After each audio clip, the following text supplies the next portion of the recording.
નમસ્કાર દર્શક મિત્રો, આમ આદમી પાર્ટીમાં પાટીદાર સમાજના મહિલા નેતા જિગીશા પટેલ આમ આદમી પાર્ટીમાં જોડાયા છે, જેનાથી આમ આદમી પાર્ટીમાં કદાચ મોટી લોટરી લાગી હોય એવું માનવામાં આવી રહ્યું છે.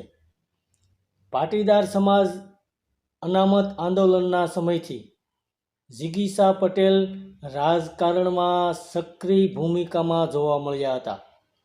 આ જિગીશા પટેલે આમ આદમીમાં પ્રવેશ કર્યો છે, તો આમ આદમી પાર્ટીના સંયોજક અરવિંદ કેજરીવાલના હસ્તે તેઓએ આપનો ખેસ ધારણ કર્યો હતો. તો જિગીશા પટેલે જણાવ્યું હતું કે તેઓ કેજરીવાલની ઈમાનદાર રાજનીતિથી પ્રેરિત થઈને પક્ષમાં જોડાયા છે.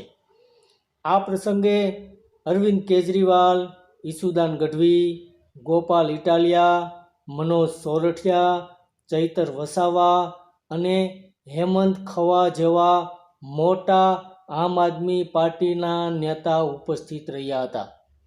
તેઓએ ગોંડલમાં યોજાયેલ રેલીમાં પણ ભાગ લીધો હતો અને રેલી પૂર્ણ થયા બાદ જિગીશા પટેલે જણાવ્યું હતું કે જો પાર્ટી તક આપશે તો તેઓ ચૂંટણી પણ લડી શકે છે.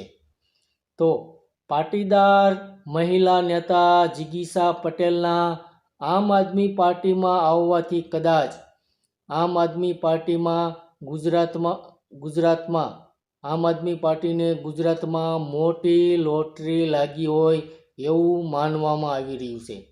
ધન્યવાદ દર્શક મિત્રો.